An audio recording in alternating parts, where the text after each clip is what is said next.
কলেজে প্রতিনিয়ত র্যাগিংয়ের শিকার হয়ে চলেছে নতুন সব স্টুডেন্টগুলো আর জুনিয়র ব্যাচের সব ছেলেমেয়েগুলো। এই বিষয়টা নিয়ে কলেজে এক প্রকার হুলস্থুল কাণ্ড। যে কেউ প্রথমবার আসলে তাকে হয়তো সুপারম্যান সাজতে হবে, না হলে এমন কোনো শাস্তি সবার পেতে হবে যার জন্য মান সম্মান একেবারে ধুলোয় গড়াগড়ি খাবে। আর যারা র্যাগিং দিবে তারা এমন এমন স্টুডেন্ট যাদের 6 মাসে 9 মাসে একবার চেহারা দেখা যায়। আবার কেউ কেউ তো আছে কলেজে নতুন স্টুডেন্ট হয়েও নিজের ডিপার্টমেন্টে কাউকে র্যাগিং করে, তারপর শেষে র্যাগিং দিতে গিয়ে নিজেই ফাঁদে পড়ে যায়। এই র্যাগিং বিষয়টা নিয়েই ঈশানের কলেজে এক প্রকার দহরম মহরম ব্যাপার স্যাপার। আজ একে তো কাল ওকে। ঈশান প্রথম যেদিন কলেজে এসেছিল ওকেও এরকম পরিস্থিতিতে পড়তে হয়েছিল। তবে যাই হোক, সুপারম্যান অন্তত সাজতে হয়নি। তবে একটা মেয়েকে প্রপোজ করতে হয়েছিল আর বিনিময়ে পেয়েছিল গাল লাল করা একটা কষিয়ে থাপ্পড়। তারপর থেকেই এসব র্যাগিং ট্যাগিংয়ের বিপরীতে ছেলেটা একদমই পছন্দ করে না এসব। তাই বন্ধুদের নিয়ে একটি অ্যান্টি র্যাগিং সংগঠনের মতো তৈরি করেছে, যেটার মাধ্যমে অনেকেই র্যাগিংয়ের থেকে বাঁচতে পারে। আর এ বিষয়ে কেউ ঈশানদের কাউকে জানালে বন্ধুদের নিয়ে ঈশান একদম তাকে হস্তক্ষেপ করে বসে। তার উপর আবার অনার্সের লাস্ট ইয়ারের পরীক্ষা দিবে, তাই বড় ভাই হিসেবে সবাই অনেক রেসপেক্ট করে। তাই ভুলেও ওদের টিমের কিংবা ওদের সাথে যাদের ভালো সম্পর্ক তাদের সাথে এরকম করার চেষ্টাও করে না। অবশ্য ভুলবশত করে ফেললে তার বিপরীতে যে কী হয় সেটা আপনারা একটু পরেই দেখতে পাবেন। ঈশান প্রতিদিনের মতো কলেজে এসে এবার যখনই গেট দিয়ে ঢুকতে যাবে এরই মাঝখানেই চোখ পড়ল নতুন কাউকে। কলেজ গেটের সামনে কয়েকটা স্টুডেন্টদের সামনে দাঁড়িয়ে আছে আর কেউ নয়, নতুন মুখ। আর যে দাঁড়িয়ে আছে সে একজন মেয়ে বললে ভুল হবে, কারণ ঈশান যখন খানিকটা এগিয়ে এসে সামনে দাঁড়ালো মেয়েটার পাশে দাঁড়াতেই বুঝতে পারলো এ তো মেয়ে না, সাক্ষাৎ কোনো পরী, যে কেউ প্রথম দেখাতেই প্রেমে হাবুডুবু খাবে, এমনকি বাসা অবধি বিয়ের প্রস্তাবও নিয়ে যেতে পারে। ঈশান কিছুক্ষণ মেয়েটার দিকে তাকিয়ে রইল। তারপর হঠাৎ করে মনে পড়ল কিছুদিন আগেই খুব বড়সড় ধরনের একটা ছ্যাঁকা খেয়েছে প্রেম ভালোবাসার মধ্যে জড়িয়ে। কথাগুলো মাথাতে আসতেই ঈশান নিজেকে স্বাভাবিক করে নিল। এবার পাশে থাকা ছেলেগুলোর দিকে তাকিয়ে দেখলো সেখানকার সবাই সেকেন্ড ইয়ারের স্টুডেন্ট, কিন্তু মেয়েটাকে দেখে মনে হয়েছে আজই কলেজে নতুন, কিন্তু কোন ইয়ারের হবে সেটা বুঝতে পারছে না। তবে দেখে আবার একটু সিনিয়র মনে হচ্ছে, ওদের সাথে পড়ে কিনা আবার নিজের ব্যাচের হতে পারে। শাড়ি পরলে মেয়েদেরকে একটু সিনিয়র লাগে, সেটা ঈশান আগে থেকেই জানতো। তবে মেয়েটা শাড়ি পরে আর সুন্দর করে হিজাব পরেছে, যার জন্য একদম অফসরির মতোই লাগছে। কিছুক্ষণ ছেলেগুলোর গতিবিধি বোঝার চেষ্টা করতেই এবার যখনই ছেলেগুলো ঈশানকে দেখলো তখনই রাগী চোখে তাকিয়ে থেকে একটা ছেলে বলতে লাগলো, এই কে রে তুই? এখানে কি করছিস? দেখছিস না আমরা মামুনির সাথে একটু মজা করছি? তোদের জ্বালায় কি সেটাও করা যাবে না নাকি? ওস্তাদ, ওকে মনে হয় কিছু একটা দিতে হবে, তাহলেই শালা বোধ হয় এখান থেকে যাবে। এই কে আছিস? ধর বেটাকে, ওকে আগে সুপারম্যান সাজাই, পরে অন্য কিছু হবে।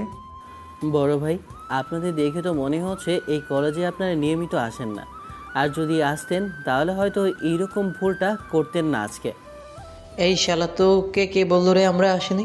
আর তুই এত কথা বলছিস কেন? তোকে যেটা বলা হয়েছে সেটাই কর। এইখান থেকে যা, না হলে কিন্তু মামুনির সাথে সাথে তোকেও। ঈশান মেয়েটার দিকে তাকিয়ে দেখলো মেয়েটা বেশ খানিকটা বিরক্তি আর অস্বস্তি নিয়ে দাঁড়িয়ে আছে, কিছু বলতেও পারছে না। ঈশান মেয়েটার দিকে তাকাতেই ভদ্রমহিলা বলতে আরম্ভ করলো, দেখ না, আমি আজকে কলেজের ফার্স্ট ডে আসলাম, কিন্তু এসেই এদের পাল্লাই পড়তে হলো। এত রিকোয়েস্ট করার পরেও কিছু বাজে বাজে কথা বলছে। আপনি ভয় পাবেন না, আপনি প্রথম আসেন আর নতুন আসেন তাতে কিছুই যায় আসে না। কলেজের এই নোংরামি আর বাজে কাজগুলো আমরা চিরতরের জন্য তো বিদায় করতে পারবো না, তবে এইগুলো রুখে দিতে পারবো। এলো রে আমাদের হিরু সাহেব, আমাদের একেবারে রক্ষে দিবে। এই তোরা দাঁড়িয়ে দেখছিস কেন? শালাকে ধর, আগে ওকে ছাঁটাই করি, তারপর মামুনিকে দেখছি। ঈশানের দিকে যে একটা ছেলে এগিয়ে আসলো আর কিছু বলতে যাবে তার আগেই ছেলেটার কান বরাবর পড়ল এক দানবীয় থাপ্পড়। থাপ্পড়ের চোটে ছেলেটা কানে হাত দিয়ে নিচে বসে পড়ল। হাতে পুরো জোর লাগিয়ে ছেলেটাকে এক থাপ্পড় মারতেই ওর কানে দফা রফা হয়ে গেল। পাশে থাকা মেয়েটা বোধহয় এবার কিছুটা সাহস পেল। অন্যদিকে ঈশান অগ্নিদৃষ্টি নিয়ে ছেলেগুলোর দিকে তাকিয়ে আছে। নিজেদের দলের কাউকে মার খেতে দেখে বাকি ছেলেগুলো উঠে দাঁড়ালো আর বলতে লাগলো, তোর সাহস তো কম না, আমাদের দলের লোককে তুই মারিস? দাঁড়া, আজকে তোর হচ্ছে। এই ধর তো বেটাকে। এরই মাঝখানে ঈশানের নাম বলে কোথা থেকে যেন একটা হকি স্টিক ছুটে আসলো ওর দিকে। সাথে সাথে ছেলেটা পিছন ফিরে হকি স্টিকটা একদম হাতে ধরে পড়ল। মনে হলো যেন বাউন্ডারি থেকে বড় একদম হাতের মধ্যে এসে পড়েছে। ছেলেগুলোকে উদম কেলানি দিতে লাগলো ঈশান। মেরে একদম মিনিট দুয়েকের মধ্যে বাকি সব কয়টাকে মাটিতে ফেলে দিল। 3-4 জন ছেলে একদম নিচে পড়ে গড়াগড়ি খাওয়ার মতো অবস্থা। অন্যদিকে মেয়েটা ছেলেটার এমন কার্যকলাপ দেখতে হয়তো ভাবছে এই মেয়েটাকে কিছু বুঝে ওঠার আগেই ওকে আজকে এমন করে সাহায্য করলো। কলেজের ফার্স্ট ডেতেই এসে এরকম একটা পরিস্থিতিতে সম্মুখীন হতে হয়েছে। পরিচয়টা জানলে হয়তো এমনটা হতো না। ঈশান সবগুলোকে মেরে শান্ত হতেই এরই মাঝে কিছু ছেলে এসে ওর পাশে দাঁড়ালো। আরও বাকিগুলোকে কলার ধরে টেনে উঠিয়ে তারপর প্রিন্সিপালের রুমের দিকে নিয়ে যাওয়ার জন্য উদ্যত হলে তখন ঈশান বলতে লাগলো, তোরা এইগুলোর জন্য ব্যবস্থা কর, আমি আসছি। সবাই চলে যেতেই ঈশান মেয়েটার দিকে ফিরল। তখন সে বলতে লাগলো, আপনাকে অসংখ্য ধন্যবাদ। কি বলে যে আপনাকে ধন্যবাদ দেব সে ভাষা আমার জানা নেই। তারপরেও যেটা করলেন তার জন্য আমি আসলেই কৃতজ্ঞ। এটা আমার দায়িত্ব, আর সিনিয়র হিসাবে এমন হেল্প আমি প্রায়ই করে থাকি। আর এসব র্যাগিং ফ্যাগিং আমার পছন্দ না, সেই জন্যই আপনাকে হেল্পটা করলাম।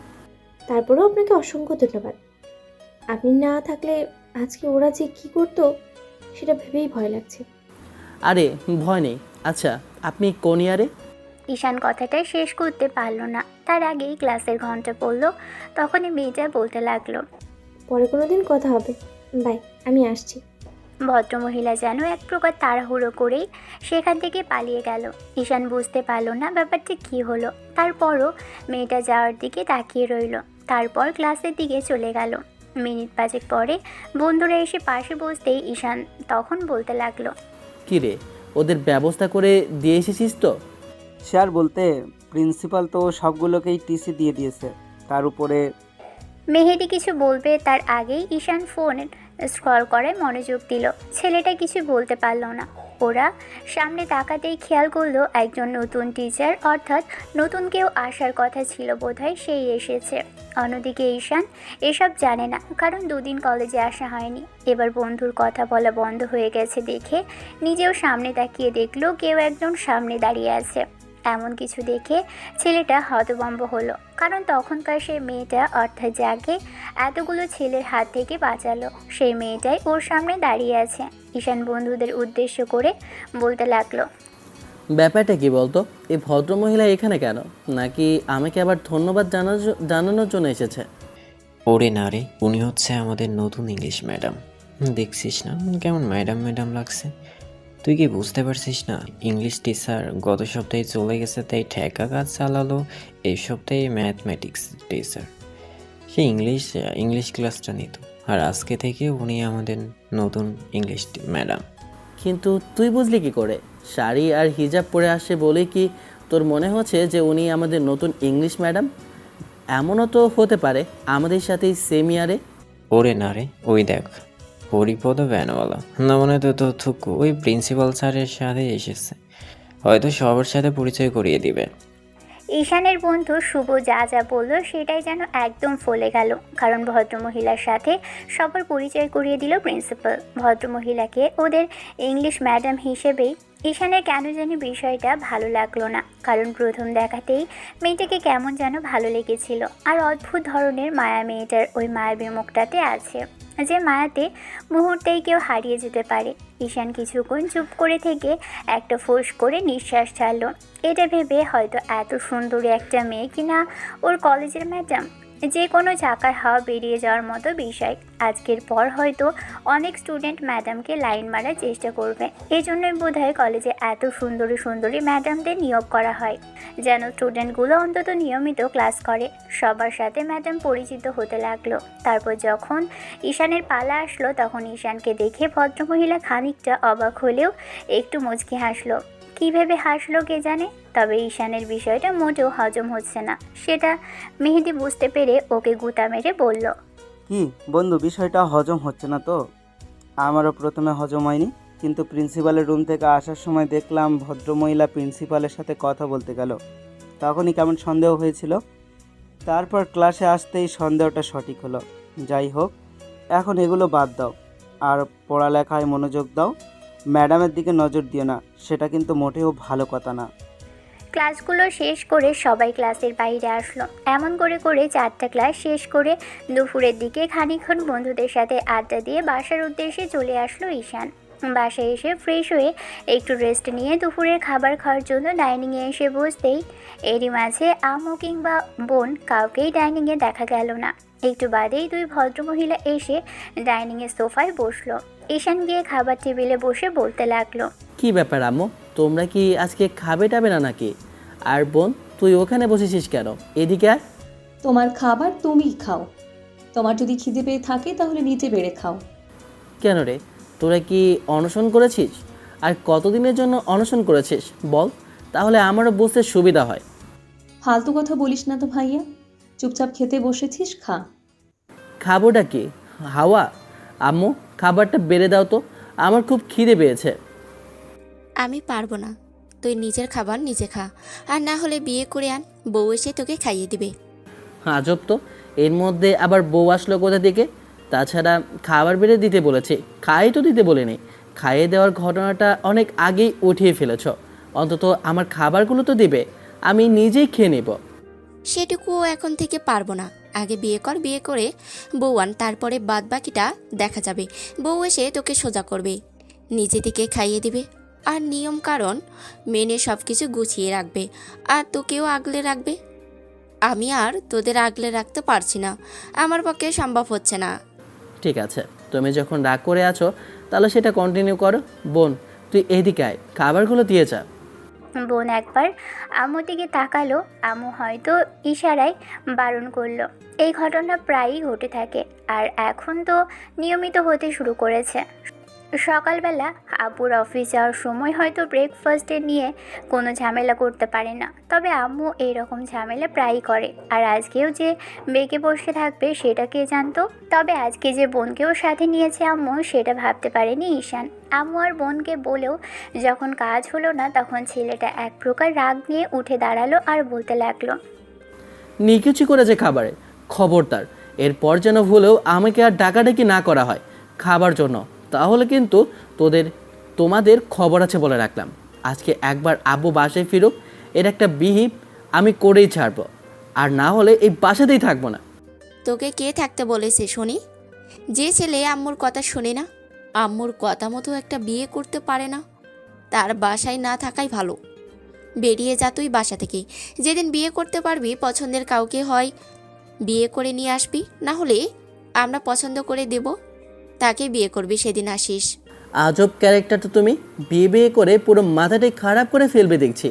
হয়েছেটা কি তোমাদের? 25 বছর বয়সে একটা ছোট্ট ছেলেকে বিয়ে দেওয়ার জন্য উঠে পড়ে লেগেছ, মাথাটা কি খারাপ হয়ে গেল নাকি? শোনো, যদি বিয়ে দেওয়ারই হয় তাহলে মেয়েকে দাও। মেয়েকে বিয়ে দিলে সে পরের বাড়িতে চলে যাবে, কিন্তু তোকে বিয়ে করালে পরের বাড়ি থেকে আরেকটা মেয়ে আসবে। এত কথা শুনতে চাই না, তুই বিয়ে করবি কিনা বল, না হলে আজকে থেকে তোর খাবার বন্ধ। আমি আর তোর জন্য কোনো কিছু করতে পারবো না। ঠিক আছে, করতে হবে না, থাকো তোমরা। ঈশান এক প্রকার রাগ নিয়েই রুমে আসলো আর এসে ধরাম করে দরজা লাগিয়ে দিল। কিছুক্ষণ একা একাই বকবক করলো। গত মাসখানেক ধরে আমুর যেন ঈশানকে বিয়ে করানোটাই এক প্রকার মিশন হয়ে দাঁড়িয়েছে। যে কোনো সময় এইসব বিয়ের কথাবার্তা বলতে আরম্ভ করে দেয়, আর বোনও যোগ দিয়েছে তাতে। সেও বলবে একটা বিয়ে করে নিলে সব ঠিক হয়ে যাবে। বিয়ে করে নিলে যদি সব ঠিকই হয়ে যেত, তাহলে পৃথিবীর সবাই সব সমস্যার মধ্যে পড়লে বিয়েই করে নিত।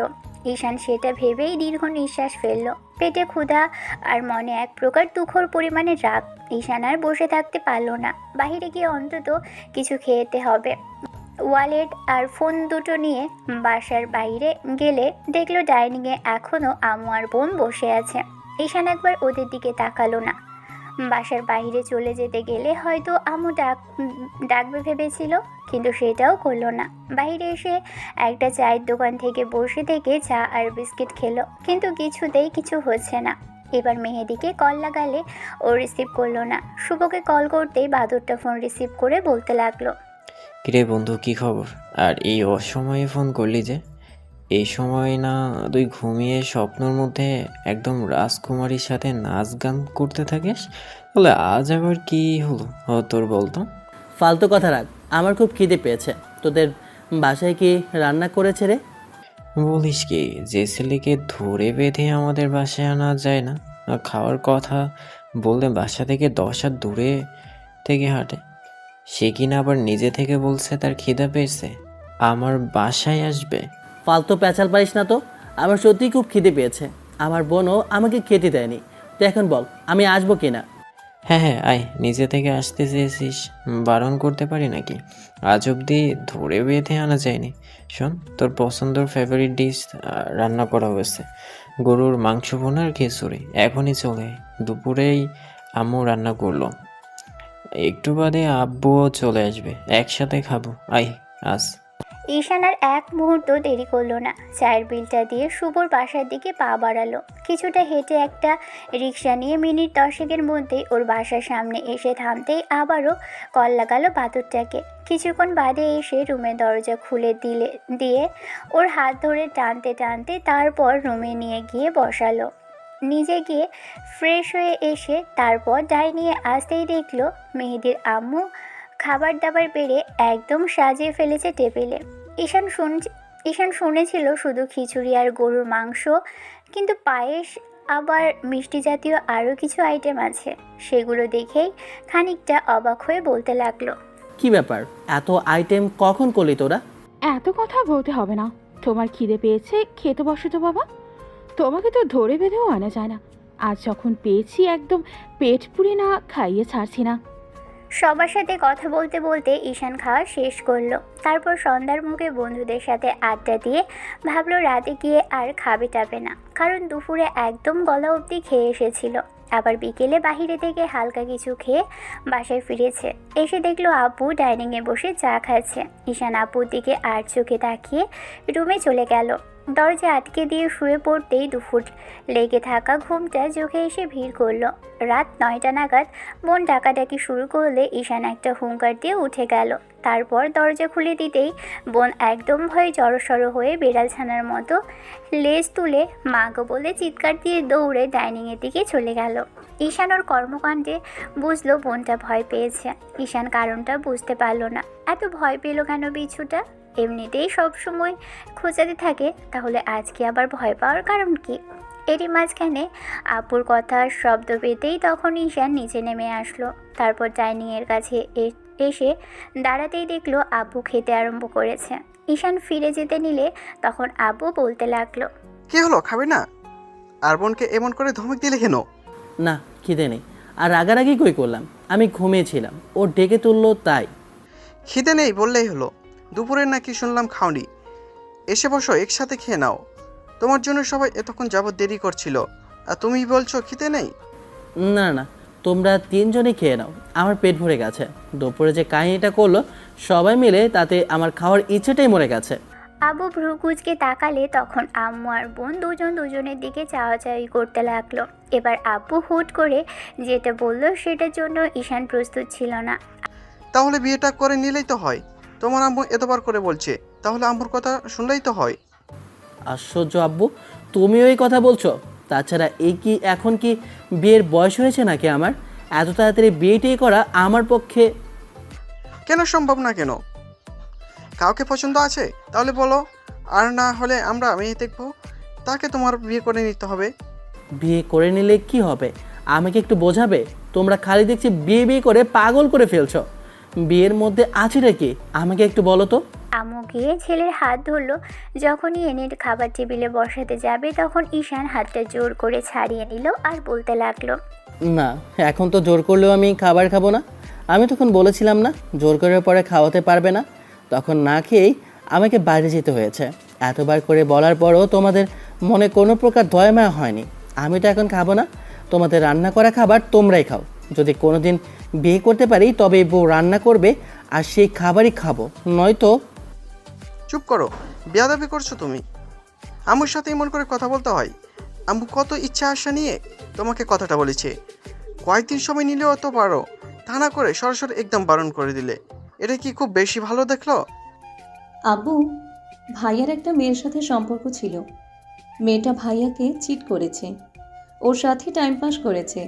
সেই জন্যই ভাইয়া এখন আর প্রেম ভালোবাসার মধ্যে জড়াতে চায় না, আর মেয়েদেরকে বিশ্বাসও করে না। তাই বিয়ের আগে এসব আজে বাজে সম্পর্কে কে জড়াতে বলেছিল? এখন বিশ্বাস হারিয়ে এসে বিয়ে করতে ভয় পাচ্ছ।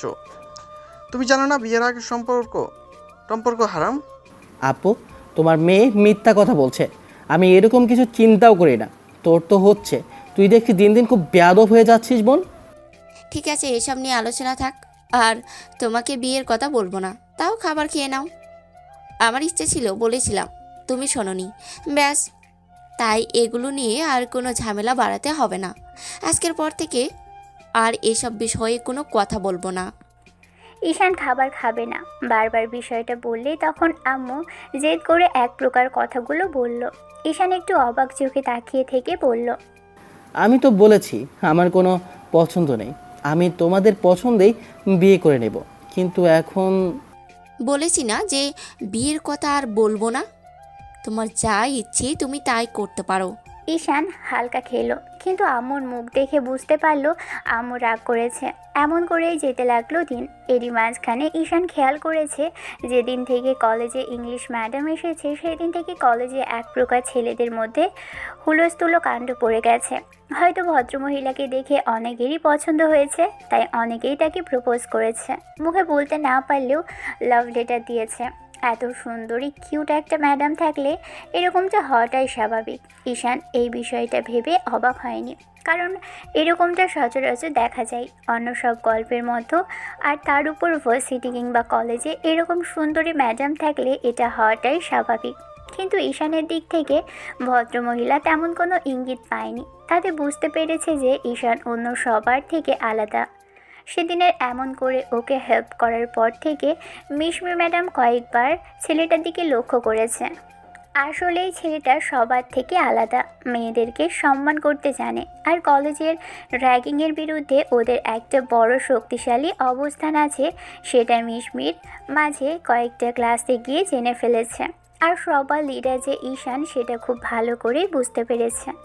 তো 15 দিনের মাথায় সেদিন কলেজ ছুটির পর মিশমি রিক্সা করে বাসার দিকে ফিরছিল।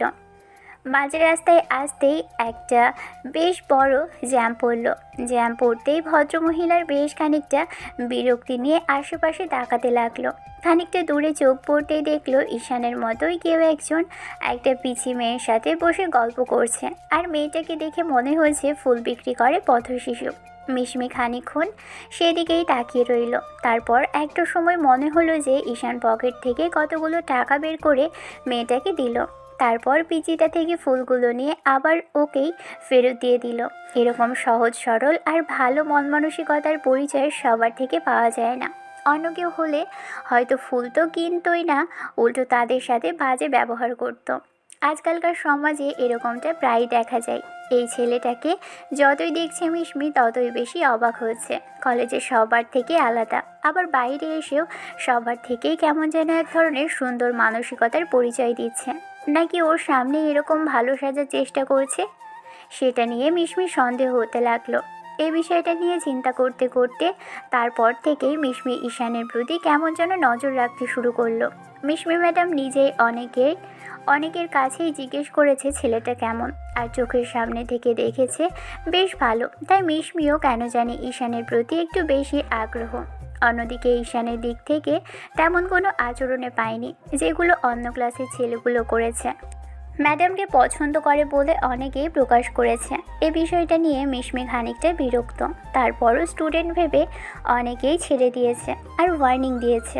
ঈশান সেদিনের পর থেকে দেখতো আম্মু মুখ কালো করে রেখেছে, আর যখনই কথা বলতে যায় তখনই কেমন যেন ওকে সব সময় এড়িয়ে যায়। বিষয়টা ভেবেই ঈশান সেদিন বাসায় আসলো।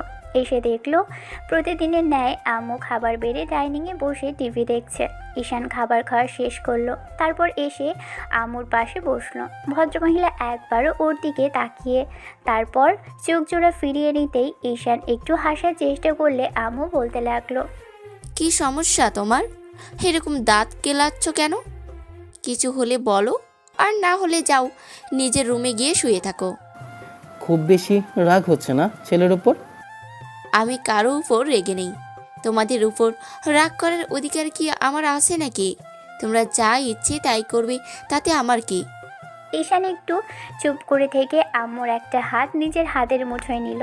আম্মু হাত ছাড়িয়ে নেওয়ার চেষ্টা করলে ছেলে বলতে লাগলো, আম্মু, ও আম্মু, যদি বিয়ে করি তাহলে কি তুমি খুশি হবে আর রাগ করে থাকবে না তো আমার ওপর? বিয়ের কথা শুনেই যেন আম্মুর মনটা একদম খুশিতে ভরে উঠল। সাথে সাথে আম্মু বেশ খানিকটা আগ্রহ নিয়ে বলতে লাগলো, হ্যাঁ অবশ্যই হব, আর কখনো রাগ করে থাকবো না। বউ আসলে দেখবে সবার সেবা করছে, আমাকে আর কিছু করতে হবে না। আর তোমাদের দুই ভাই বোনকে নিয়ে কখনো টেনশনও করতে হবে না, উল্টো আরও আমি নিশ্চিন্ত হতে পারবো। ঠিক আছে, তোমার যদি এত ইচ্ছে হয়ে থাকে তাহলে যার সাথে খুশি তার সাথে বিয়ে দিয়ে দিতে পারো, আমার আর কোনো আপত্তি নেই। তারপরও আমি চাই তুমি হাসি মুখে থাকো, তোমার এই গোমরা মুখটা আমার দেখতে ইচ্ছে করে না। আম্মু ঈশানের মুখে হাজারটা চুমু দিল আর হাজারটা কথা বলতে লাগলো। ঈশান বুঝতে পারলো বিয়েতে রাজি হয়েছে বলে আম্মু কতটা খুশি। আর যদি বউ নিয়ে আসে তাহলে তো আর দেখতেই হবে না। রাতে আব্বু বাসায় আসলে আব্বুর সাথে আম্মু বিষয়টা নিয়ে কথা বলল। ঈশান কোনো কথা বলল না, শুধু দেখলো ভদ্রমহিলা কি পরিমাণে খুশি। আব্বুও অনেক বেশি খুশি হলো। আম্মু শুধু বলতে আরম্ভ করলো, বেশ, ছেলেকে যখন রাজি করাতে পেরেছো, এবার তাহলে মেয়ে দেখানোর পালা। মেয়ে কেন দেখতে হবে? তোমার বন্ধুর কোনো মেয়েটি নেই নাকি? তাদের কারোর সাথে হলেই হয়। আব্বু কিছু একটা ভাবলো, তারপর একটু হাসার চেষ্টা করে বলতে লাগলো, অবশ্যই তুমি ভালোই বলেছো, আত্মীয়তাও বাড়বে আর বন্ধুটাও শক্তি হবে। আমি আরবের সাথে কথা বলে দেখছি, বেশ কিছুদিন হলো মেয়ে বিয়ে দেওয়ার কথা বলেছে। ওর নাকি বাইরে থেকে পড়াশোনা করে এসেছে, এখন একটা কলেজের শিক্ষিকা হিসাবে নিয়োগ দিয়েছে। বেশ কিছুদিন হলো চাকরির বয়স, আর তার উপরে বড় মেয়ের বিয়ের কথা চিন্তা করেছে। আমি ওর সাথে না হয় কথা বলে দেখি। ঈশানের দিকে আব্বু তাকিয়ে কথাগুলো বললেও ছেলে থেকে বিরূপ কোনো প্রতিক্রিয়া না পেয়ে আব্বু ওকে সরাসরি বলতে লাগলো, কি হলো, তুমি কথা বলছো না যে? তোমরা যদি কোনো পছন্দ থাকে কিংবা কেউ কারোর সাথে কমিটেড থাকো তাহলে সেটা আমাকে বলতে পারো। আমি তার সাথেই তোমার বিয়ের কথা বলবো আর চেষ্টা করব তাকে বউ করে আনার। তারপর বিয়ে ঠিক হয়ে যাওয়ার পরে কিন্তু বলবো না তোমার অন্য কারোর সাথে। আব্বু, আমার অন্য কারোর সাথে কোনো সম্পর্ক নেই, তোমরা যার সাথে ইচ্ছা তার সাথে বিয়ে দিতে পারো, তবে হ্যাঁ, তোমাদের পছন্দই আমার পছন্দ। আব্বু যেন ঈশানের এমন দ্বারা কথাই শুনতে চাইছিল। ভদ্রলোক এত বেশি খুশি হলেন। এক সপ্তাহ পরের ঘটনায় ছুটির দিন বলে আব্বু বাসাতেই ছিল। ভদ্রলোক সকালবেলা হুটহাট করে বলে রাখলো আজকে কোথাও একটা মেয়ে দেখতে যেতে হবে। ঈশান খানিকটা অবাক হলেও পরক্ষণে ভাবলো বিয়ে যেহেতু করতে চেয়েছে তাহলে তো এরকমটা হওয়ারই কথা। তারপরও খানিকটা লজ্জা লাগছে, প্রথমবার মেয়ে দেখতে যাচ্ছে। আর মেয়েটা কেমন হবে, কীরকম লাগবে, তাকে সবার সামনে সঙ্গের মতো বসে থাকতে হবে, এইসব বিষয় নিয়ে ঈশান বেশ খানিকটা জল্পনা কল্পনা করলো। দুপুরে জুমার নামাজ শেষ করে এসে আব্বু আম্মু আর বোনের সাথে বেরোলো। খেয়ে বেরোনোর কথা বললে আব্বু বলল ও বাসায় গিয়ে খাবে। আধা ঘন্টার মধ্যে ওরা একটা বাড়ির সামনে এসে থামলো। ঈশান এদিকটাতে আগে আসেনি, আর এ বাসাতেও আগে আসা হয়নি। আব্বু হয়তো এসেছে, যেহেতু বলছে তার বন্ধুর বাসা, তবে লোকটাকে হয়তো চিনবে বলে মনে হচ্ছে ঈশানের। নামটা অনেকবার শুনেছে কিনা। আর ওর বোনের বার্থডে পার্টিতে একবার গিয়েছিল লোকটা মনে হচ্ছে, তখন অবশ্য ওনার পরিবারের কেউ ছিল না। ভদ্রলোকের মেয়েকে দেখতে কেমন হবে সেটা নিয়ে জল্পনা কল্পনা চলছে মনে। ঈশান গাড়িতেই চুপচাপ বসেছিল। আব্বু আম্মু বোন অনেক আগেই নেমে গেছে। ঈশান নামছে না দেখে বোন গাড়ির দরজায় ধাক্কা দিতেই ছেলেটা দরজা খুলে বেরিয়ে আসলো। বোনের হাত ধরে বলতে লাগলো, এই যে নতুন জামাই, এবার বের হও। তোমাকে দেখে এমন মনে হচ্ছে যে তুমি আগেই জামাই হয়ে চলে এসেছো। এখন এত লজ্জা পেতে হবে না, লজ্জা পাওয়ার অনেক সময় পাবে।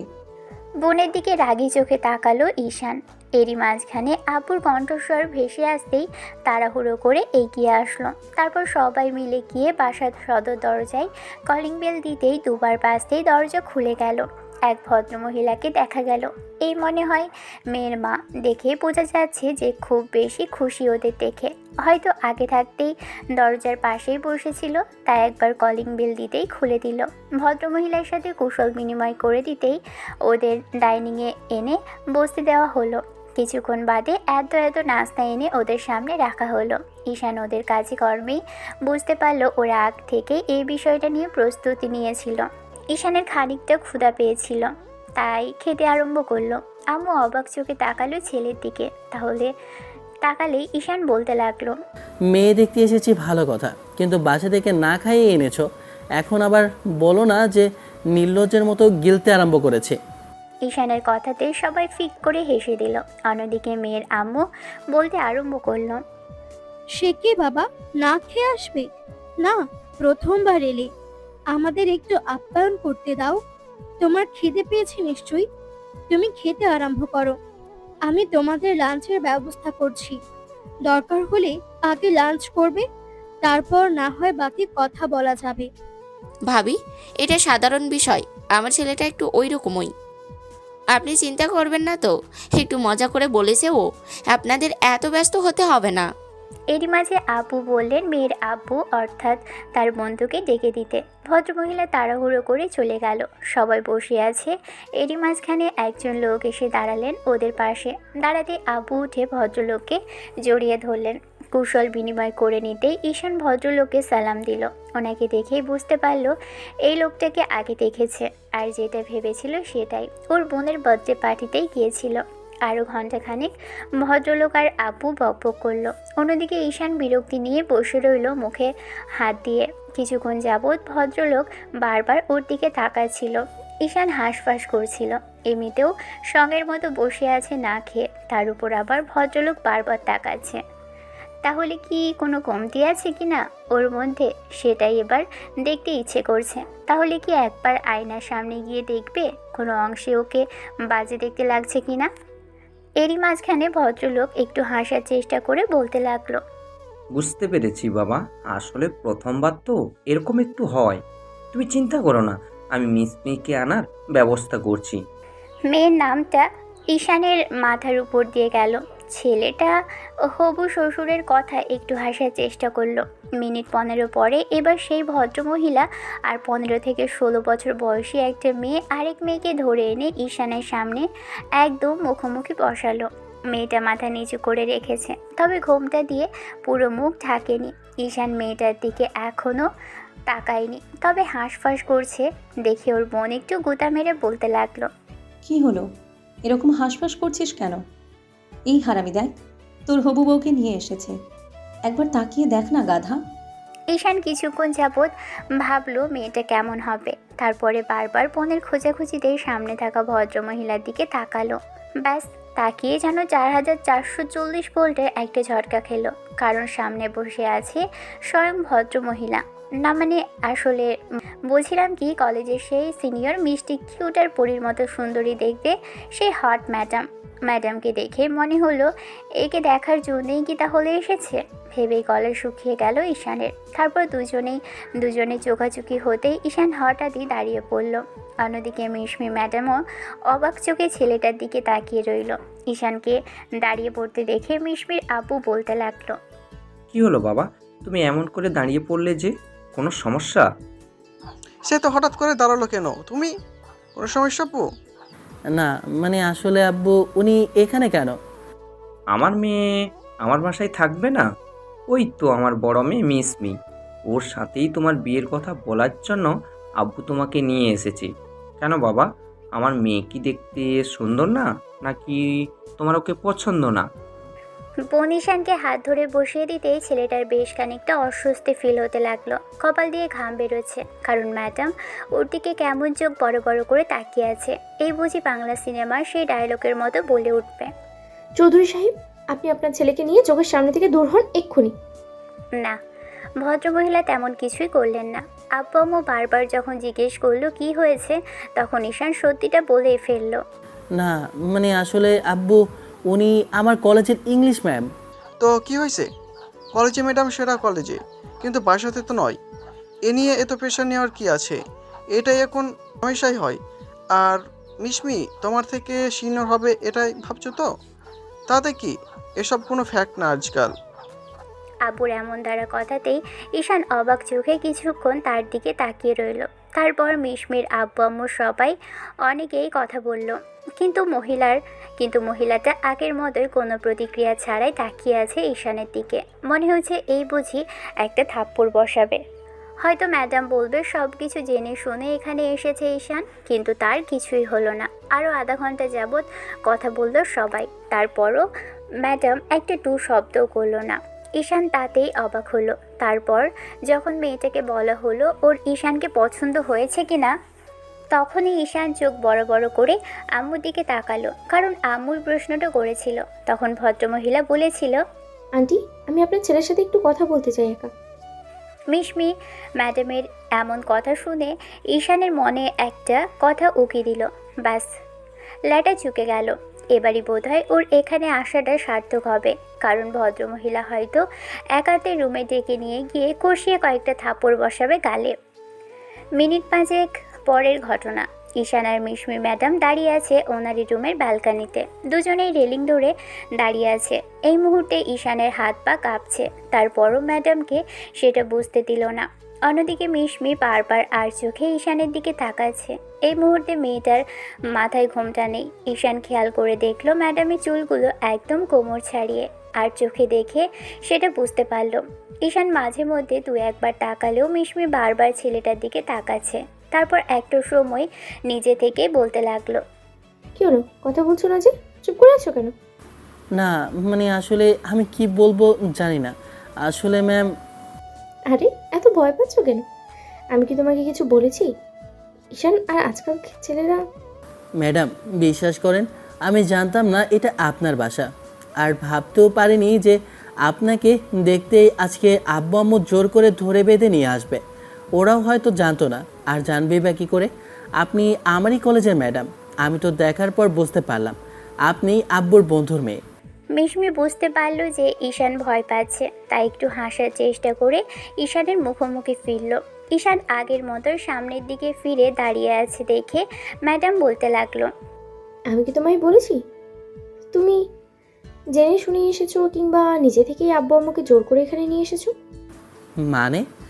তুমি আগে থেকে আমাকে চিনতে, সেটা কলেজের ম্যাডাম হিসেবে, কিন্তু তার বাইরে যে তোমার আব্বুর বন্ধুর মেয়ে সেটা তো জানতে না। আঙ্কেল জানতো না, তাই এসেছে। এখানে আসার পর সেটা না হয় জানতে পেরেছো। আর তুমি কি ভাবো আর 10টা মেয়ের মতো আমি এসব নিয়ে সিন ক্রিয়েট করবো? কখনোই না। তার মানে আপনি আমাকে ভুল বোঝেননি, তাই তো? এসব কথা বাদ দাও, আগে বলো তোমার আমাকে পছন্দ হয়নি? মানে ম্যাডাম বুঝতে পারলাম না। আমি তো ভাবছিলাম যে আপনি। তুমি ভাবছিলে আমি এসব কিছু জানার পর কিংবা তোমাকে দেখি সিন ক্রিয়েট করবো, সবার সামনে রাগারাগি করবো, আবার এখানে ডেকে এনে তোমাকে থাপ্পড়ও দিতে পারি, তাই তো?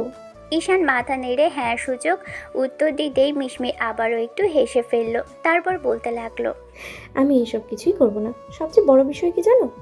এখন এসব সচরাচরই হচ্ছে। আর একটা চিরন্তন সত্য কি জানো তো? স্বামী স্ত্রীর মাঝে ভালোবাসাটাই সবচেয়ে বড়। আর এসব বয়স কোনো ফ্যাক্টর না, এগুলো আজকাল প্রায়ই হয়ে থাকে। সিনিয়র জুনিয়রের তো কতই বিয়ে হচ্ছে, কিন্তু তুমি এত ভয় পাচ্ছ কেন? আমি তো সেটাই বুঝতে পারছি না। আমি তোমায় ভুল বুঝিনি, আর তোমাকে কোনো প্রকার দোষও দিইনি, তাহলে তুমি এত নার্ভাস কেন? না মানে আসলে আমি ভাবলাম যে আপনি ভাববেন আমি আপনাকে ফলো করেছি, কিংবা আপনাকে পছন্দ করি বলে আব্বু আমাকে জোর করে নিয়ে এসেছি বিয়ের কথা বলতে, কিন্তু আপনি তো বলছেন উল্টো কথা। এসব কথা বাদ দাও। তোমার আমাকে পছন্দ হয়ে গেছে কিনা সেটা বলো। আর যদি বিয়েতে তোমার অমত থাকে তাহলে বলে দাও, আমি আঙ্কেল আন্টিকে গিয়ে বলে দিচ্ছি। ম্যাডামের মুখে এমন কথা শুনে ঈশান ভদ্রমহিলার দিকে তাকিয়ে রইল। ভেবেছিল যে রাগারাগি করবে কিংবা অন্য কিছু বলে ওকে ভুল বুঝবে, কিন্তু ভদ্রমহিলা নিজে থেকেই বলছে তাকে পছন্দ কিনা। ঈশান কিছুক্ষণ যাবৎ চুপ করে থেকে নিজেকে স্বাভাবিক করে নিয়ে বলতে লাগলো, তার মানে আপনি রাগ করেননি আমি এখানে আপনাকে দেখতে আসায়? আপনিও চাইছেন যে আমাদের সম্পর্কটা হোক? একেবারেই চাইছি না তাও না, আবার চাইছি তাও না, ওর মাঝামাঝি কিছু একটা। তোমার যদি পছন্দ হয় তাহলে তুমি আব্বু আম্মুকে বলতে পারো। তাছাড়া তুমি আমার আব্বুর বন্ধু ছেলে, আব্বু যেহেতু চাইছে তোমার সাথে আমার সম্পর্কটা হোক, কিংবা তার বন্ধুর সাথে সম্পর্কটা আরও দৃঢ় হোক, সেই জন্য আমি অমত করছি না। কিন্তু তার জন্য তোমাকেও রাজি থাকতে হবে। কিন্তু কিন্তু তোমার গার্লফ্রেন্ড আছে, তাই তো?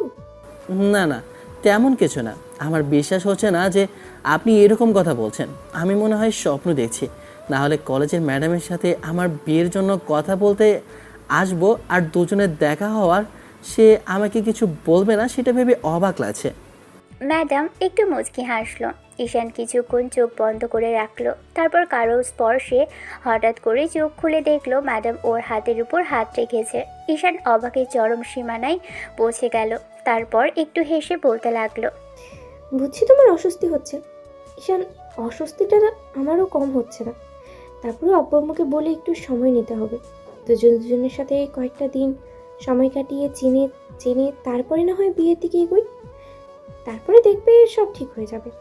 ভদ্রমহিলার সাথে আরও কিছুক্ষণ কথা বলে 15 মিনিট বাদে এসে আব্বু আম্মুর সামনে বসতেই ওরা জিজ্ঞেস করলে তখন মিশমি ম্যাডাম নিজে থেকেই বলল, আন্টি, আঙ্কেল, আম্মু, আব্বু, আমি ঈশানের সাথে কথা বলেছি। আমাদের দুজনের কোনো সমস্যা নেই, তোমরা বিয়ের 3 তারিখ ঠিক করতে পারো। কিন্তু তার আগে আমরা দুজনেই চাইছিলাম কয়েকটা দিন নিজেদের মধ্যে একটু সময় কাটাতে, দুজনাকে চিনতে জানতে। তাছাড়া মাত্র 15 দিন হলো ওর সাথে আমার দেখা হয়েছে। তারপর থেকে আমি ঈশানকে কয়েক জায়গায় দেখেছি।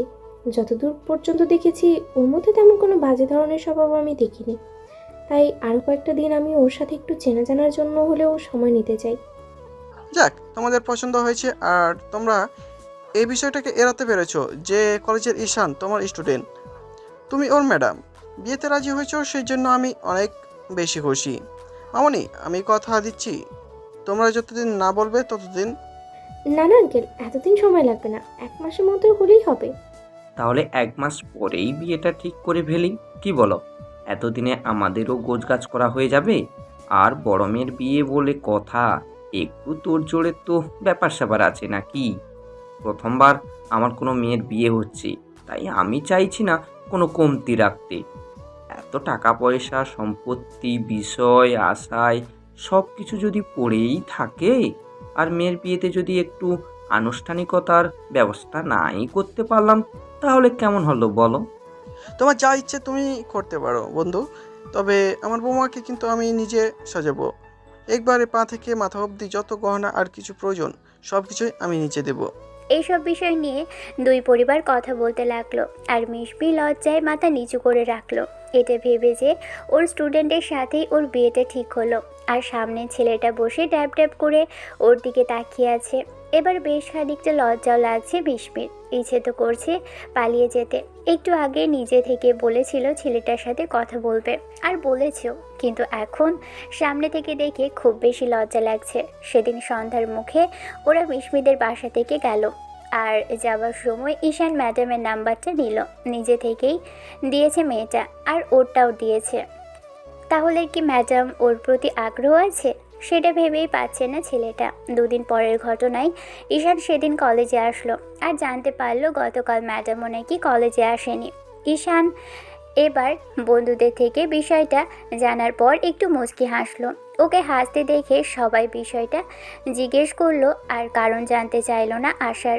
ঈশান বলল মেয়ে দেখতে গিয়েছিল, কেমন কি দেখছে সবাই সব প্রশ্ন করলে ছেলেটা সবই বলল, কিন্তু একবারও বলল না কলেজের ইংলিশ ম্যাম অর্থাৎ মিশমি ম্যাডামের সাথে ওর বিয়ের কথা চলছে।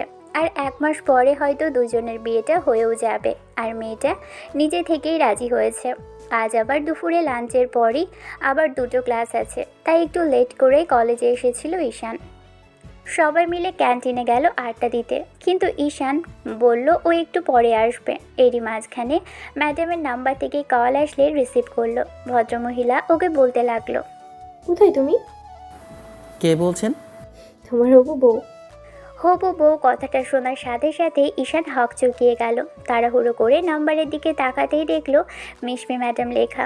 ঈশান একটু হাসার চেষ্টা করে বলল, ক্লাস থেকে বের হচ্ছে তখন ভদ্রমহিলা বলতে লাগলো, একটু ক্যান্টিনে আসো, তোমার জন্য আমি নিজ হাতে রান্না করেছি, একসাথে খাবে দুজনে।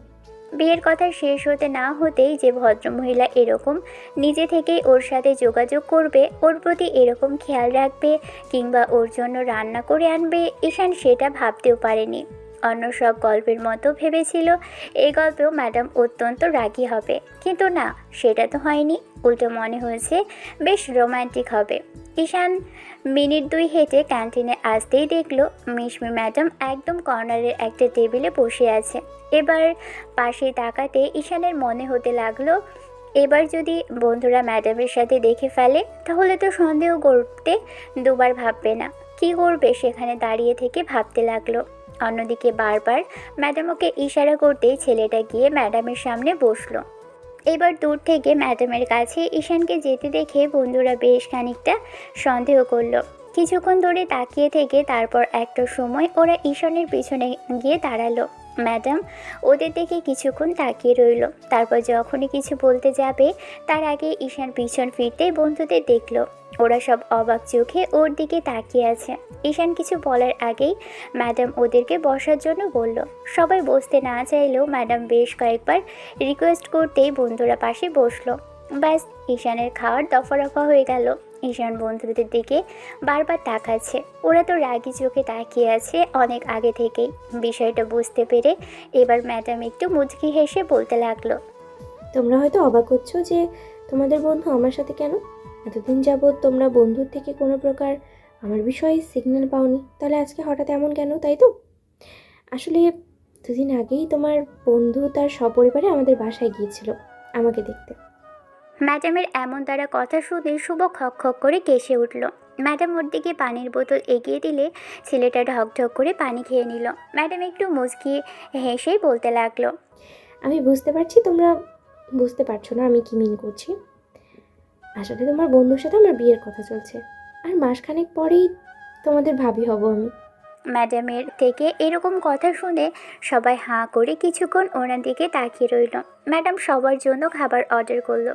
ঈশানের এমন চোখে বড় বড় করে তাকিয়ে থাকা দেখে এবার ভদ্রমহিলা ওদের সবাইকে উদ্দেশ্য করে বলতে লাগলো, তোমরা কিছু মনে করো না, আসলে আমি তোমাদের বন্ধুর জন্য একটু রান্না করেছিলাম। এরপর যদি আবার রান্না করি তাহলে তোমাদের সবার জন্যই রান্না করে আনবো। আর তুমি খাচ্ছ না কেন? এরকম চোখ বড় বড় করে দেখার সময় অনেক সময় আছে, সারাটা জীবন তো দেখার জন্যই পাবে। ভদ্রমহিলার এরকম ব্যবহার দেখে ঈশান বুঝতে পারছে ম্যামের খুব বেশি আগ্রহ এই বিয়েটা নিয়ে। তাহলে সত্যিই কি ম্যাডাম ওকে পছন্দ করে? ঈশান বিষয়টা নিয়ে ভাবতে আরম্ভ করলো। খাওয়া দাওয়া শেষ করে ভদ্রমহিলা ক্লাস করানোর জন্য চলে যাওয়ার সময় একটু মিষ্টি করে হেসে গেল। সবাই ঈশানের দিকে কিছুক্ষণ রাগী চোখে তাকিয়ে রইল। তখন ঈশান বিষয়টা ওদের বলতেই ওরাও বুঝতে পারলো ছেলেটা পরিস্থিতির শিকার। তবে ঈশান বিয়েতে রাজি, আর ম্যাডামের এরকম সৌন্দর্যের কাছে বিয়েতে রাজি হতে ছেলেটা বাধ্য হয়েছে। 15টা দিন এরকম করেই চলল। এরই মাঝে মিশমি প্রতিদিন ঈশানের সাথে কথা হয়েছে রাতে। এই অল্প কয়েকটা দিনে কথা বলাটা দুজনের প্রায়ই অভ্যেস হয়ে দাঁড়িয়েছে। মেয়েটা নিজে থেকেই কল করবে, মাঝে মধ্যে কল না করলে ঈশানের কেমন হাঁসফাঁস লাগে। ছেলেটাও নিজে থেকেই তখন কল করে। হাজারটা কথা বলে মিশমি, ওদের বিয়েটা কেমন হবে, কিভাবে ওরা একসাথে থাকবে। ঈশানের প্রথম দিকে লজ্জা লাগলেও পরবর্তীতে ভদ্রমহিলার এরকম নিজ থেকে আগ্রহ দেখানোতে ঈশানের খুব বেশি ভালো লেগেছিল। তাই মেয়েটার প্রতি এক অদ্ভুত ধরনের ভালো লাগার কাজ করেছিল। 15 দিনের মাথায় সেদিন ঈশান ক্লাসটা শেষ হলে বাইরে আসে। এরই মাঝে ম্যাডামের নাম্বার থেকে কল আসলে রিসিভ করতেই ওপাশ থেকে ভদ্রমহিলা ওকে বলতে লাগলো, তুমি কোথায় আছো গো? মিশমি ম্যাডামের এই আছো গো মাঝে মধ্যে বেবি বলে ডাকা এসব ঈশানকে বেশ অস্বস্তিতে ফেলে, কিন্তু এখন অভ্যেসে দাঁড়িয়েছে, কারণ মেয়েটা নিজে থেকে এসব বলে।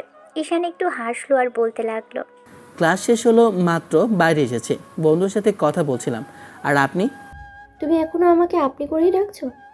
তোমাকে না বলেছি তুমি করে বলতে, করে যে আপনি করে বলো সেটা ঠিক আছে, কিন্তু যখন কল করি তখন তুমি করে বলবে, আর দেখা হলেও তুমি করেই বলবে।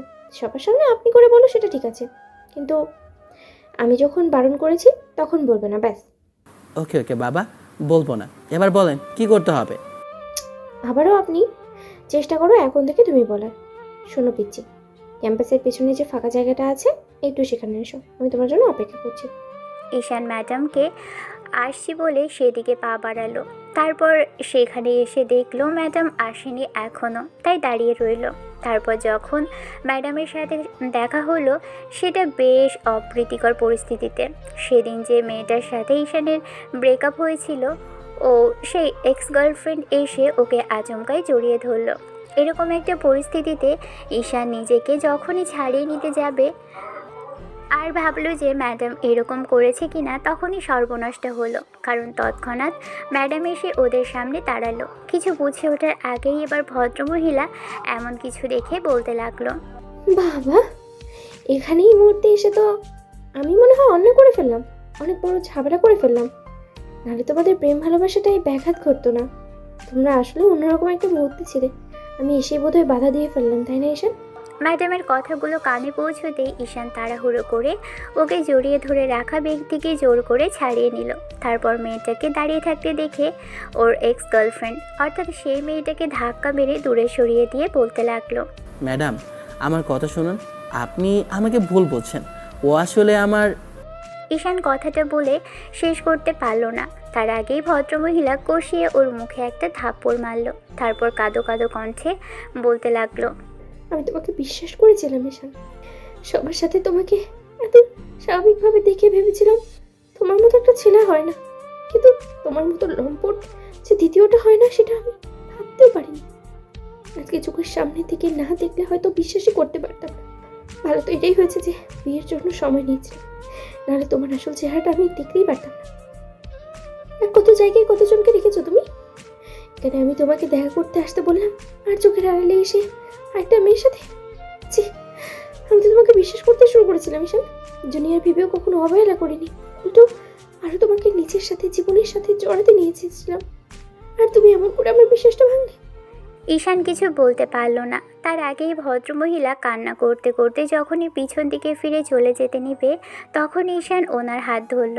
সাথে সাথে ভদ্রমহিলা ওর দিকে ফিরে কষিয়ে একটা থাপ্পড় মারল। ঈশান কিছুক্ষণ অবাক চোখে মেয়েটার দিকে তাকিয়ে থাকলো। আর মিশমি ম্যাডাম ওকে হাজারটা গালিগালাজ আর বাজে কথা বলে ভদ্রমহিলা যখন চলে যেতে গেল, তখনই ওর এক্স অর্থাৎ প্রাক্তন মেয়েটা বলতে আরম্ভ করলো, বেবি। ঈশান এবার বাঘের মতো একটা গর্জন করে উঠল। তারপর কষিয়ে মেয়েটার গালে একটা থাপ্পড় মেরে দিল। তাতেও ক্ষান্ত হলো না ছেলেটা। মেয়েটার গলাটা চেপে ধরলো এক হাতে আর বলতে লাগলো, চলে গিয়েছিলি না আমার লাইফ থেকে, তাহলে আবারও কেন জ্বালিয়ে পুড়িয়ে মারতে এসেছিস? তোকে আমি বলেছিলাম না আমার লাইফ থেকে দূরে সরে যেতে? আমাকে এবার অন্তত রেহাই দে। অন্য কারোর সাথে বেড শেয়ার করে এসে এখন আবার আমার কাছে এসেছিস ভালো সাজার জন্য? তুই কি ভেবেছিস আমি সবটা ভুলে গেছি? তুই সেদিন আমার সাথে ব্রেকআপ করে দিয়ে এখন আবার এসেছিস আমার জীবনটা এলোমেলো করে দিতে। তোর করা বিহেভিয়ার ভুলে গিয়ে অন্য কারোর সাথে লাইফটা সাজাতে চেয়েছিলাম, আর তুই সব কিছু শুরু হওয়ার আগে শেষ করে দিলি। যে মেয়েটা আমাকে একটু একটু করে বিশ্বাস করতে শুরু করেছিল, তার সামনে তুই আমাকে ছোট করে দিলি। ঈশান মেয়েটাকে গলা চেপে ধরতেই মেয়েটাকে কাঁচতে আরম্ভ করলো। এরই মাঝখানে কোথা থেকে যেন বন্ধুরা এসে ওকে আটকে দিল। তারপর জোর করে ওকে সেখান থেকে নিয়ে যেতেই ঈশান কিছুক্ষণ নীরবে বসে রইল। ছেলেটার চোখ জোড়া লাল হয়ে আসছে। সবার সামনে থাকলে হয়তো কান্না করে দিবে। একটু বাদেই ঈশান বাসার উদ্দেশ্যে চলে গেল। ছেলেকে এরকম এলোমেলো অগোছালো দেখে আম্মু আর বোন জিজ্ঞেস করলো বিষয়টা, কিন্তু ঈশান তেমন কিছুই বলল না। এই ঘটনার পর 5টা দিন ঈশান ম্যাডামের সাথে যোগাযোগ করার চেষ্টা করলো। আর যতবার যোগাযোগ করতে চেয়েছে মেয়েটা ততবারই ওর সাথে খুব বাজে ব্যবহার করলো। এমনভাবে মিসবিহেভ করলো যার জন্য ঈশানের এতটাই খারাপ লাগছিল ও বলে বোঝাতে পারবে না কাউকে। তারপর শেষ যেদিন মেয়েটার সাথে ফোনে কথা হলো সেদিন মেয়েটা বলতে লাগলো, ভুল করেছিলাম তোর সাথে সারা জীবন কাটানোর সিদ্ধান্ত নিয়ে। আমি অন্যায় করেছি, সেই ভুলের শাস্তি আমি পাচ্ছি। তোর মতো একটা বখাটিকে আমি হুটহাট করে বিশ্বাস করে ফেলেছি। বুঝতেও পারিনি যে তুই আমার সামনে ভালো সাজার জন্য একটা প্ল্যান সাজাবি। আসলে তোর চরিত্রে ঠিক নেই। আজকের পর থেকে তুই কখনোই আমার সামনে আসবি না, আর যদি আসিস তাহলে আমার থেকে খারাপ আর কেউ হবে না বলে দিলাম। এটাই আপনার শেষ কথা? হ্যাঁ হ্যাঁ, এটাই আমার শেষ কথা। আমি তোকে আর চোখের সামনে দেখতে চাই না। তোকে আমার সহ্য হয় না, তুই বুঝতে পারছিস না? একটাবার তো আমার কথা শোনা উচিত ছিল আপনার ম্যাডাম। আপনি একটা সুযোগও দিলেন না আমাকে, বারবার নিজের মতো করেই সবটা বলে গেলেন। আর সবচেয়ে বড় ব্যাপারটা কি বলেন তো? তবে আমি এইটুকু ভাবছি যে এত কিছু হয়ে গেল, সবাই আমাদের বিয়েতে রাজি, সামনে বিয়ের দিন তারিখ পর্যন্ত সামনে কয়েকদিনেই ঠিক করা হবে। আর আপনি এখন কি করবেন? তোর কি মনে হয় আমি এই বিয়েটা করব? তুই যদি ভেবে থাকিস ইমোশনালি ব্ল্যাকমেল করবি কিংবা এই বিয়ের কথা বলে আমাকে নরম করবি, তাহলে কখনোই সেটা হবে না। আমি আজকেই আব্বুকে বলবো তোর সাথেই যেন আমার বিয়েটা ভেঙে দেয়, কারণ আমি তোর মতো একটা লম্পটের সাথে থাকতে পারবো না। আর তোকে বিয়ে করা সেখানে তো অনেক দূরের ব্যাপার। মিশমির সাথে ঈশানের সেদিনই শেষ কথা হলো। তারপর থেকে আর না কখনো দেখা হয়েছে, আর না কখনো মেয়েটার সাথে নিজে থেকে ইচ্ছে করেছে যোগাযোগ করতে। কারণ সেদিন আবু বাসায় আসার পর ঈশানকে অনেক বকাঝকা করলো, হাজারটা বাজে কথা বলল। শেষে ঈশান আব্বুকে সবটাই বলল। সব শোনার পর আব্বু তো চুপ করে রইল, কিন্তু বিয়েটা ওদের ভেঙে গেল। কেউ খুব বাজেভাবে প্রতারণা করার পর ঈশান ভেবেছিল ম্যাডাম যেহেতু চাইছে ওর সাথে সারাটা জীবন কাটাতে, বিয়ে করে নিতে। আর প্রথমে যখন দেখা হওয়ার পর ভেবেছিল ম্যাডাম রাগ করবে, তারপর যখন পরিস্থিতিটা তার উল্টো হলো, ম্যাডাম ওর কেয়ার করতে শুরু করলো। আর এই 15টা দিনই মেয়েটার উপর মায়া জন্মে গিয়েছিল, তাই বারবার চেষ্টা করছিল কথা বলার, আর বিয়েটাও যদি নাও হয় তারপরও সত্যিটা বলার। কিন্তু সত্যিটা শোনার মতো সময় যেন মিশমি ম্যাডামের হলো না। মেয়েটা থেকে এরকম একটা অপমান আর আব্বু থেকে এতগুলো কথা শোনার পর বিয়ে করার ইচ্ছেটাই মরে গেল। সেদিনের পর প্রায় কেটে গেছে পুরো একটা বছর, আর এই একটা বছরে অনেক কিছুই চেঞ্জ হয়েছে, অনেক কিছুই নষ্ট হয়েছে, অনেক কিছুই আবার নতুন করে গড়ে উঠেছে। সেদিনের পর ঈশান দেশের বাইরে চলে এসেছিল। এক সপ্তাহ পরেই আবুর কাছে অনেক রিকোয়েস্ট আর জোর জবরদস্তি করে দেশের বাইরে চলে এসেছিল। এত বড় অপমান আর মিথ্যা একটা কথাকে কেন্দ্র করে ম্যাডাম ওকে এত বেশি অপমান করেছিল, আর সবার সামনে এরকম করে সিন ক্রিয়েট করেছিল, যার জন্য মেয়েটার আর মুখটাও দেখার ইচ্ছে হয়নি। মেয়েটা নিজে থেকে আসলো, আবার নিজে থেকে ওর লাইফ থেকে চলে গেল। ঈশান চায়নি ওনার সামনে আর জোর করে যেতে, তাহলে কেনই বা সেদিন এরকম করে সবার সামনে বলেছিল বিয়েটা করে নেবে। আজও সেই কথা প্রতিটা রাতে ঈশানের মনে পড়ে। ছেলেটা নিজে থেকে মেয়েটা আর ওর বলা কথাগুলো ভোলার চেষ্টা করলেও ভুলতে পারেনি। ভেবেছে হয়তো এসব আর কখনো ভোলা সম্ভব না, কারণ ভদ্রমহিলা ওর মনে একদম গেঁথে গেছে। তারপর ভোলার চেষ্টা করেও ভুলতে পারেনি। গত 1 বছর যাবৎ ছেলেটা দেশের বাইরেই পড়ে আছে, ওখানেই বিজনেসটা সামলাচ্ছে। এরই মাঝে বোনের বিয়ের কথাবার্তাও চলছে ঈশানের, কিন্তু ছেলেটা দেশে যাবে বলে একবারও বলেনি। আম্মু এই নিয়ে অনেক কান্নাকাটি করে আর দেশে ফিরে যাওয়ার জন্য বলে, আর বলে কখনো ওকে বিয়ের কথা বলবে না। সেটার জন্য ঈশানও বলেছে খুব তাড়াতাড়ি দেশে ফিরে যাবে। 1 সপ্তাহ পরের ঘটনা। সেদিন অফিসের বড় একটা মিটিং শেষে যখন খুব বড় ধরনের একটা ডিল ফাইনাল করলো, তারপরই ওর বিজনেস পার্টনার অর্থাৎ যে কোম্পানির সাথে ডিলটা ফাইনাল হয়েছে তাদের পক্ষ থেকে একটা মিটিংয়ের অ্যারেঞ্জমেন্ট করা হয়েছে। ঈশান সেই পার্টিতে অনিচ্ছা সত্ত্বেও গেল। তারপর সবার সাথে বেশ পরিচিত আর আলাপ আলোচনা করলেও এখন আর আগের মতো সে নেই। আগের মতো হাসি খুশি কিংবা সবার সাথে নিজে থেকে আগ বাড়িয়ে কথা বলতেও চায় না, কারণ আগ বাড়িয়ে কথা বলতে গিয়েই ওর সাথে এরকম কিছু হয়েছিল। প্রথমে ওই মেয়েটার সাথে প্রেম ভালোবাসা হলো, তারপর দ্বিতীয়বার আবার ম্যাডামের সাথে এরকম সম্পর্কে জড়ানোর পরে বিয়ের প্রতিশ্রুতি নিয়ে অনেকটাই মনে একটা আশা বেঁধেছিল। তারপর থেকে ঈশা নিজেকে একদম কাজের মধ্যে ডুবিয়ে রাখার চেষ্টা করে আর সবার থেকে আড়ালে রাখার চেষ্টা করে, কিন্তু এটা ওর ব্যর্থতা নয়, তবে দুর্বলতা। ঈশান সবার থেকে লুকিয়ে যাওয়ার চেষ্টা করে নিজেকে আজকাল। যাই হোক, পার্টিতে এসে এখানকারই অফিসের ম্যানেজারের সাথে দাঁড়িয়ে কথা বলছিল। এরই মাঝে কোথা থেকে একটা কণ্ঠস্বর ভেসে আসলো, আর সেটা খুবই পরিচিত, খুবই চেনা জানা মনে। কণ্ঠটা আগে কোথাও একটু শুনেছে। তারপর যখনই পিছন ফিরল, খেয়াল করে দেখলো কেউ একজন ওর দিকে উৎসুক জনতার মতো তাকিয়ে আছে। পিছনে ফিরেই অবাক হলো ঈশান, কারণ এই মুহূর্তে মিশমি অর্থাৎ কলেজের সেই রাগী ম্যাডাম আর আব্বু সেই বন্ধুর মেয়ে দাঁড়িয়ে আছে। ঈশান একটু অবাক হলেও কোনো কথা বলল না। ম্যানেজারের সাথে কথা বলার জন্য যখনই আবার ওনার দিকে ফিরে মনোযোগ দিবে, তখনই ভদ্রমহিলা নিজে থেকেই বলল, কেমন আছো ঈশান? জি আলহামদুলিল্লাহ ভালো। আর আপনি? আমিও ভালো আছি। ঈশান আবারও ম্যানেজারের সাথে কথা বলে মনোযোগ দিলে এবার মেয়েটা কিছু বলার জন্য হাঁসফাঁস করতে লাগলো। ঈশান বিষয়টা বুঝতে পেরে এবার ম্যানেজারকে উদ্দেশ্য করে বলল, আপনি একটু যান, আমি একটু পরেই বের হব, তখন আপনাকে ডেকে নেব।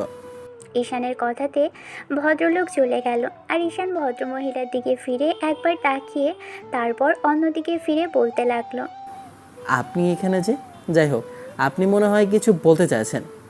মিশমি ঈশানের সাথে অনেক কথাই বলার চেষ্টা করলো, কিন্তু ছেলেটা এড়িয়ে যাওয়ার চেষ্টা করলো। শেষে মিশমি ওকে সেদিনের বলা কথাগুলোর জন্য সরি বলল, আর তাতেই ঈশান অবাক হলে তখন একটু তাচ্ছিল্য করে হাসার চেষ্টা করে বলল, হোয়াট? কিসের জন্য সরি? সেটাই তো বুঝতে পারলাম না ম্যাডাম। আমার ভুলের জন্য।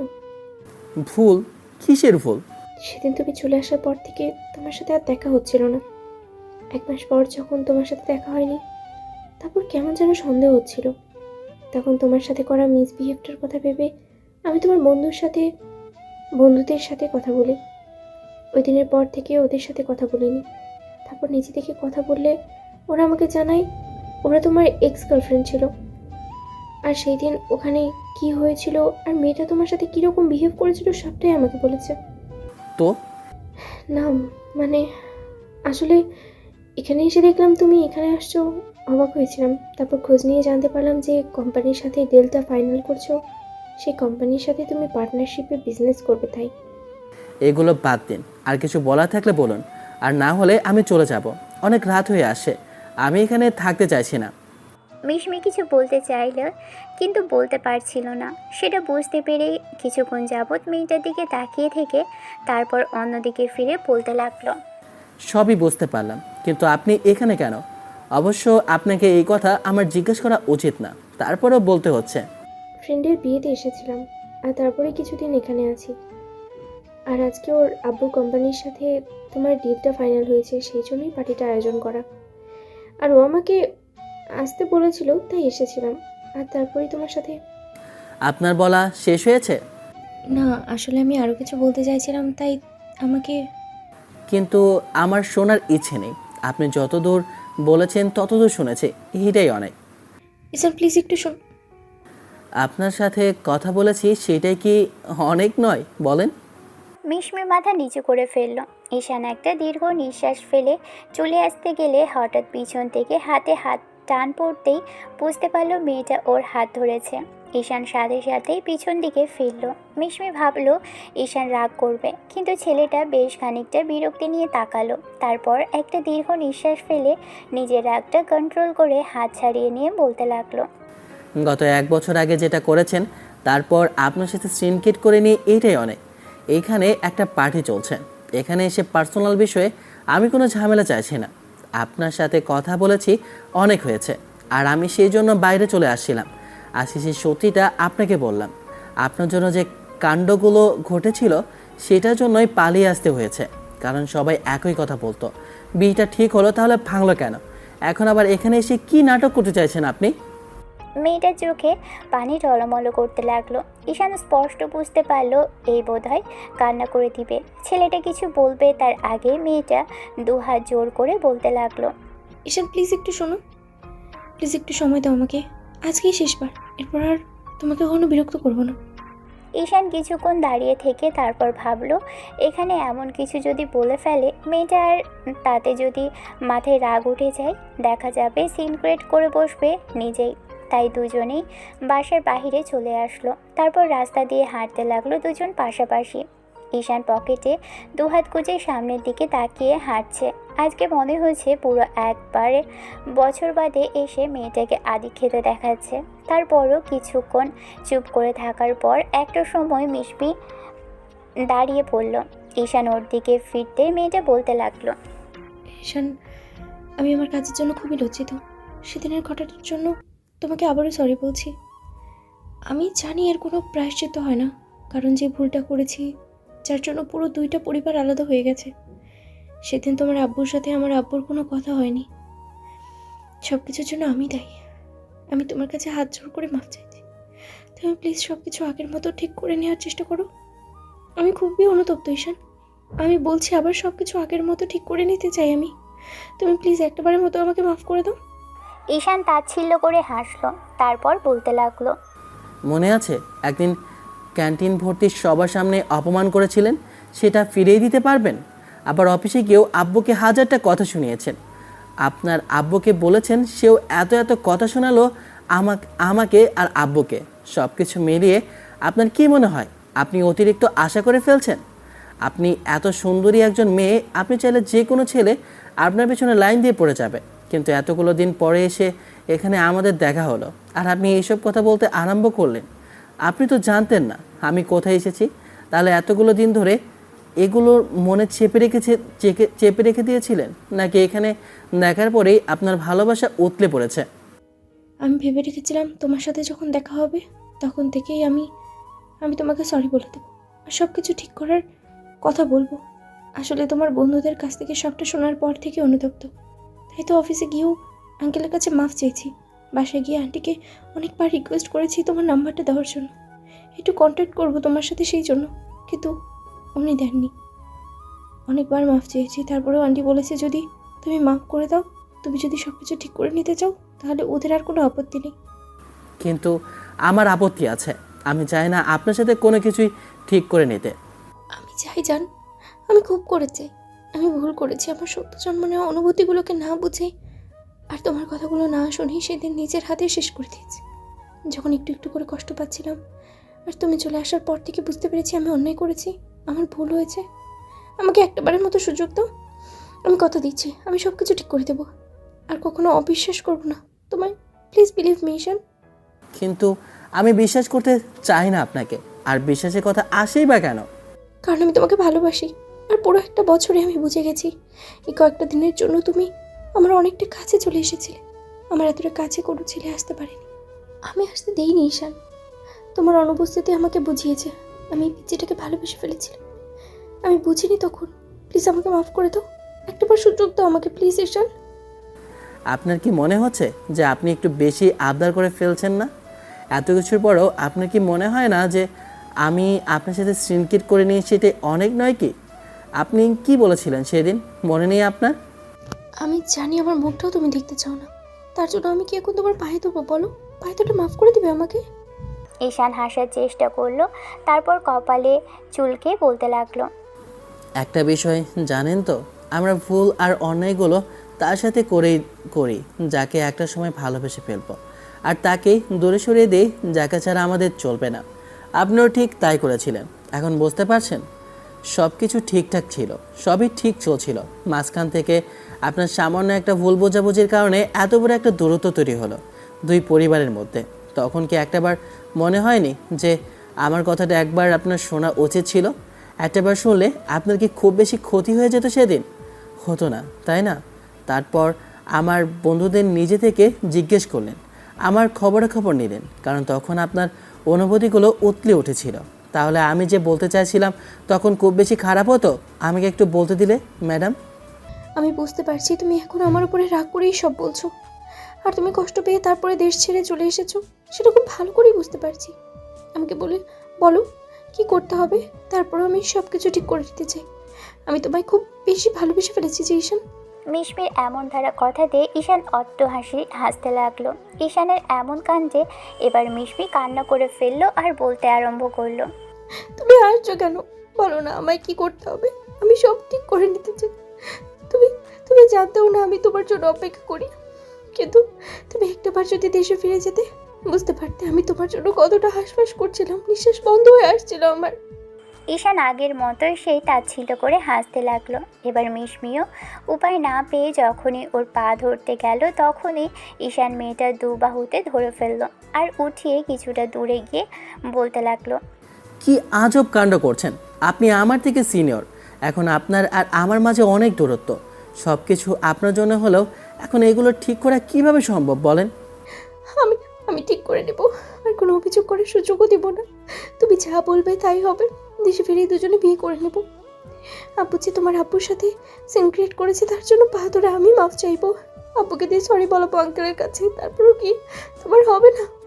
সবাইকে বোঝাবো বিয়েটা আবার আগের মতো আর ঠিক করে দেব, সব কিছু আমি করবো ঈশান। নিজে দাঁড়িয়ে থেকে দেখো, যতক্ষণ পর্যন্ত না আমি তোমাকে পাবো ততক্ষণ পর্যন্ত আমি সর্বোচ্চ চেষ্টা করে যাব।